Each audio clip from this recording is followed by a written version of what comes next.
Meus amados em Cristo, recebam todos a paz do Senhor Jesus. Graças a Deus, maravilha. Estou vendo aqui conosco algumas irmãs ali do Jardim das Rosas. Meu Deus, que lembrança boa, né? Entrei na Deus e Amor em 2004 e fiquei lá de 2004 até 2008, lá no Jardim das Rosas.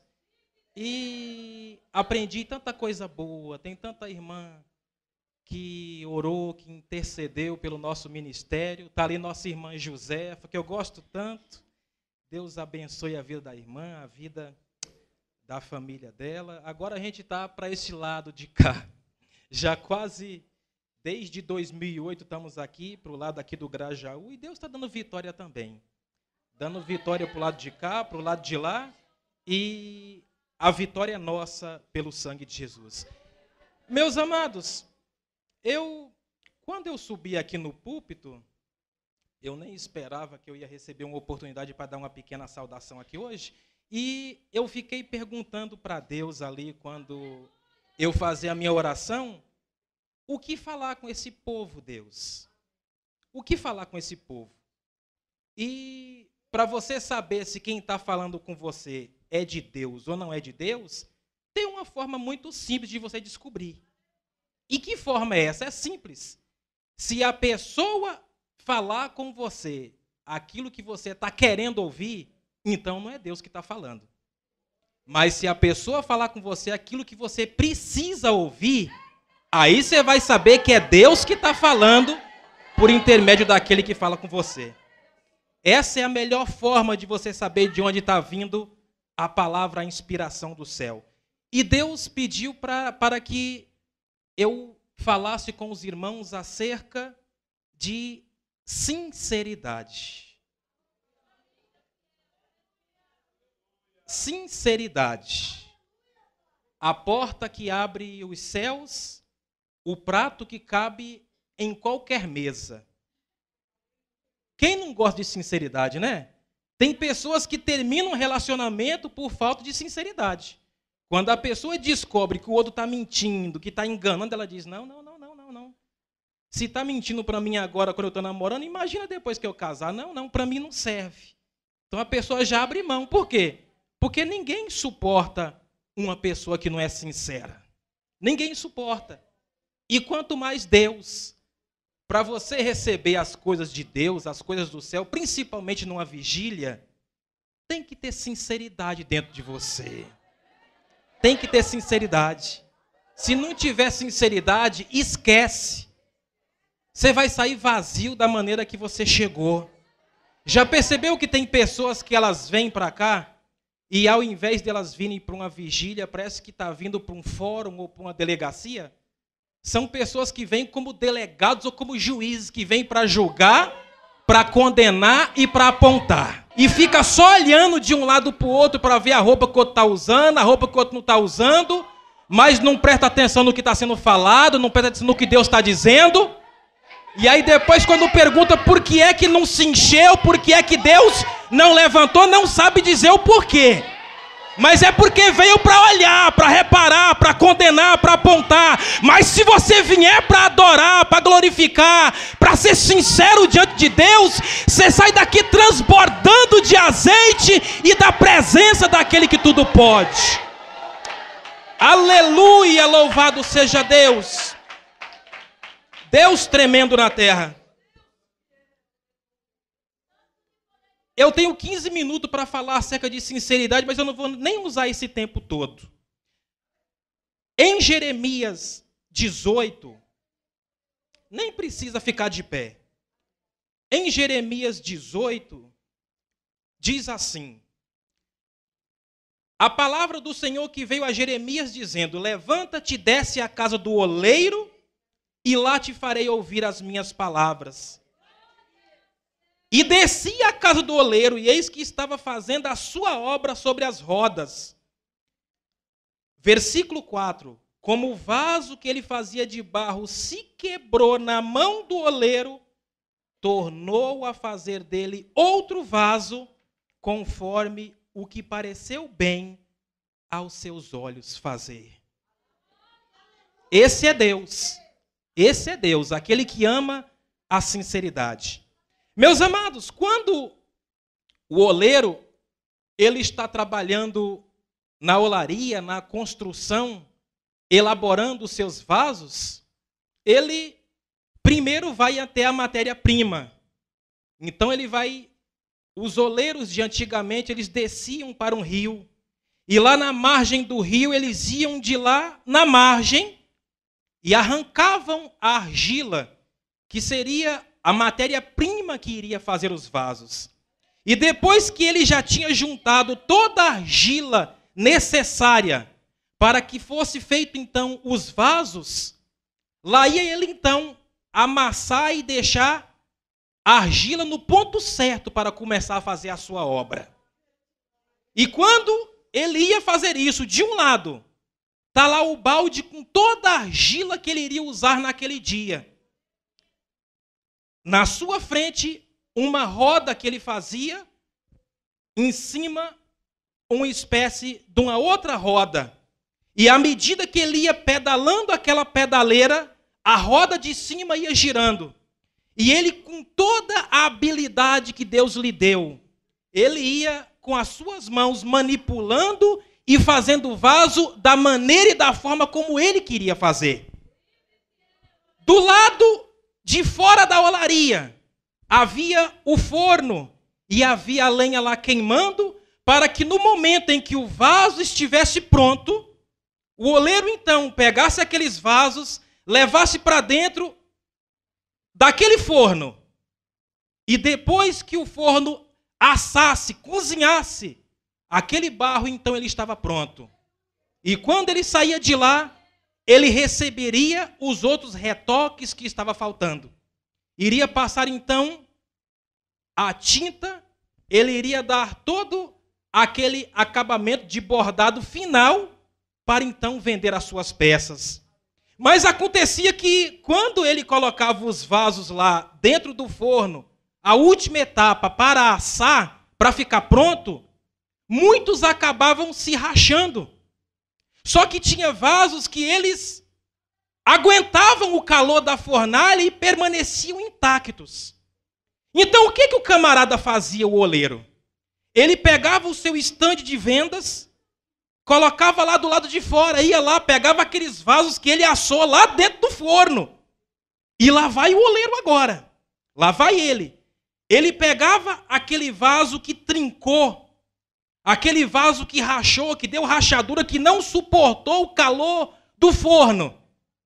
E ele então pegava aquele vaso que rachou e pegava então cera, aquela mesma cera que é encontrada onde se extrai o mel das abelhas.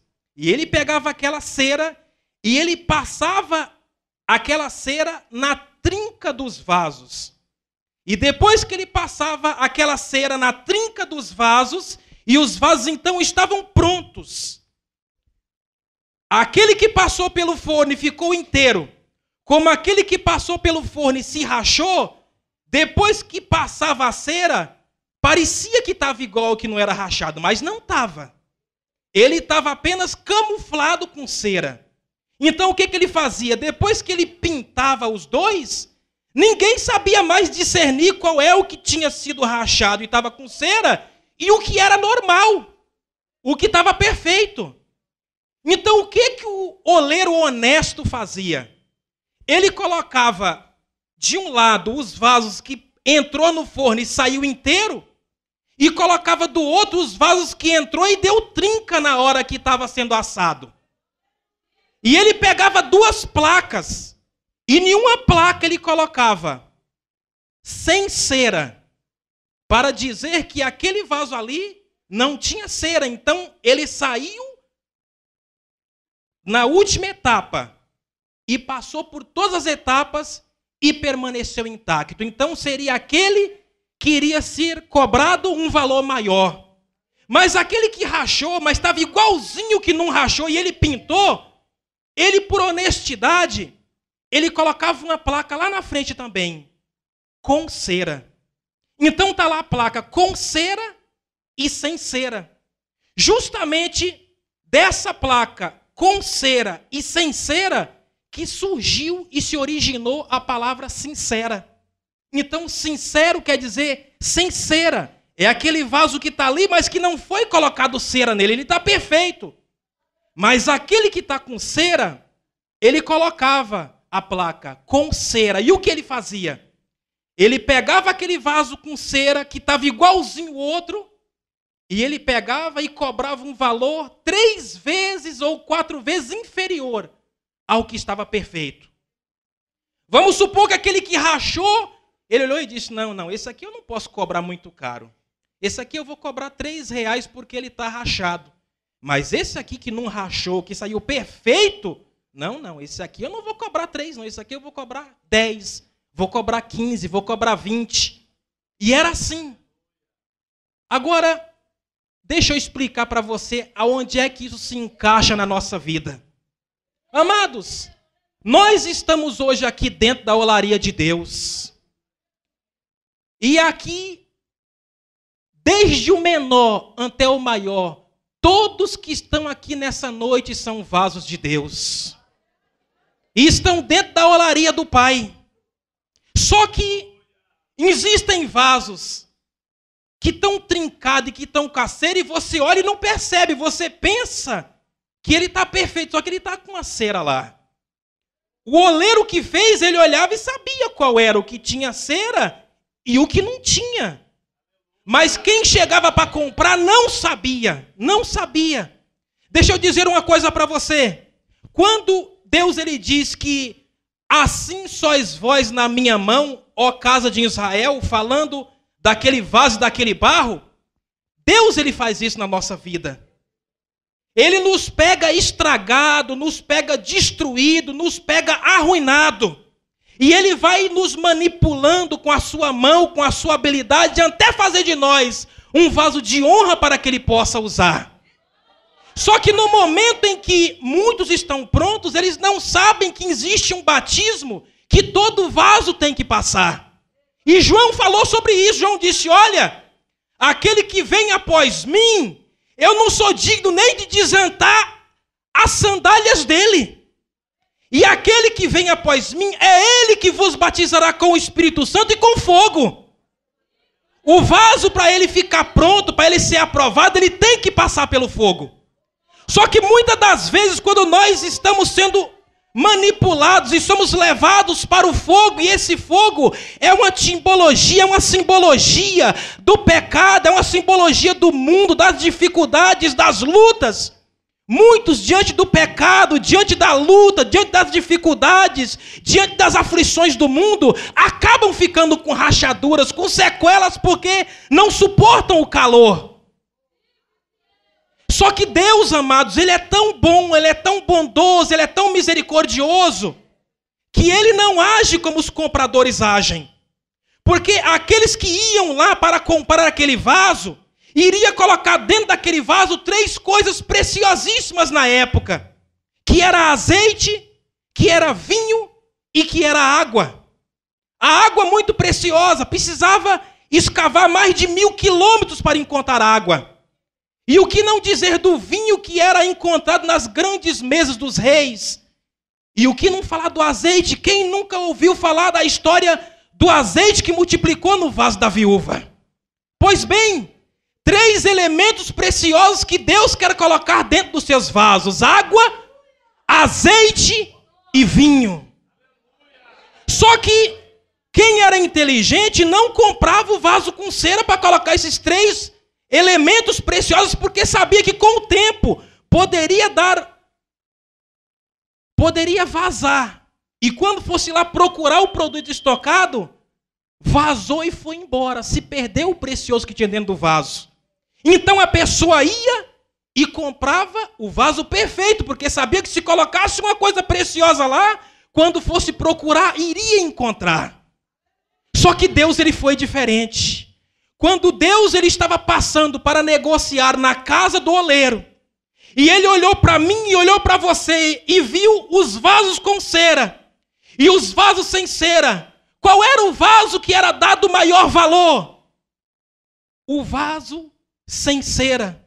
O vaso com cera era o valor menor. Só que a Bíblia diz que com Deus foi diferente.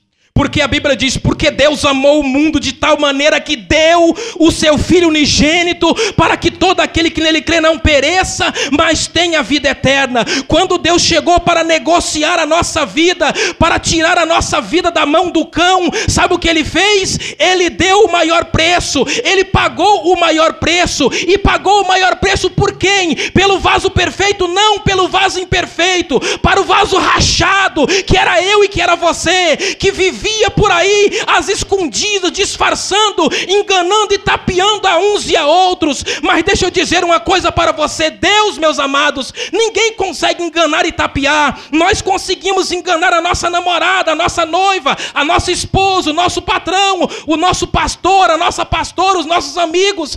Mas Deus, quem é que vai enganar? Quem é que vai tapear? Quem é que vai ludibriar? Então eu digo para você uma coisa: é por isso que tem pessoas que elas vêm numa igreja e quando elas entram numa vigília, que começa a mensagem, que começa o hino, que começa o louvor, ela não sente um arrepio, não sente um calafrio, não sente nada. Por quê? Porque é um vaso que está com cera, está cobrindo, está querendo disfarçar, está querendo tapear, está querendo fazer se passar por aquilo que não é, está querendo ser aquilo que não é. Mas deixa eu dizer uma coisa para você: seja sincero na oralia de Deus, seja sincero para com Deus, porque Ele sabe quem você é, Ele sabe o que você estava pensando, Ele sabe o que você fez durante o dia, Ele sabe o que você fez, Ele conhece quem é você, Ele sabe aquilo que você faz, Ele sabe aquilo que você pensa, Ele sabe como você age. Então não adianta querer enganar Ele, não adianta chegar,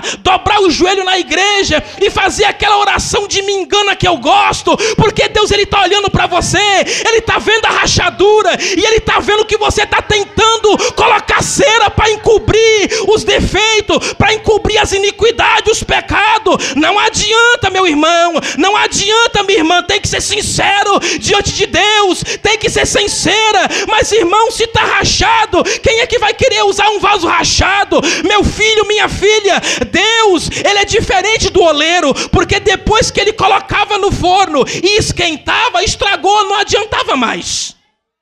O oleiro, ele só conseguia manipular o vaso, ele só conseguiria dar forma ao vaso enquanto a massa ainda era homogênea. Mas depois que entrou no forno, cozinhou e endureceu, já era, acabou. Mas com Deus não. Deus é aquele que Ele nos pega mesmo depois de nós passarmos pelo fogo, mesmo depois de nós passarmos no vale do pecado, e Ele nos pega, e Ele nos quebra, e Ele nos faz de novo, porque Ele é Deus. E se você for sincero, ainda que você tenha sido passado pelo fogo, Ele te faz outro vaso, pelo poder da palavra do Senhor. Aleluia, louvado seja Deus. Fica de pé, fica de pé. Fica de pé. Ele te faz um vaso novo se você quiser. Ele te faz um vaso novo. Ele te faz um vaso novo. Mas seja sincero. Seja sincero. Quer saber como é que é a sinceridade? Faça a oração de pecador. Faça como aquele homem que chegou na porta do templo. O fariseu batia no peito e dizia: ó Deus, eu te dou graças, porque eu não sou como os demais homens, e eu não sou também como esse pecador. Dá uma olhada para a minha vida, meu Senhor. Eu dou o dízimo de tudo aquilo que eu tenho. Eu sou uma bênção na igreja. Eu não sou que nem esse camarada aí não, que é pecador. Eu não sou que nem ele. A Bíblia diz que o coitado estava lá com a cabeça, nem conseguia levantar a cabeça para o alto por causa das acusações que vinha do promotor lá que estava do lado dele. Mas a Bíblia diz que ele dizia: ó Deus, tem misericórdia de mim, pecador, Senhor. E a Bíblia diz que aquele desceu justificado, porque aquele que se humilha será exaltado, mas aquele que se exalta será humilhado. Então te humilha debaixo da potente mão do Senhor, para que no seu tempo Ele venha e te dê a vitória.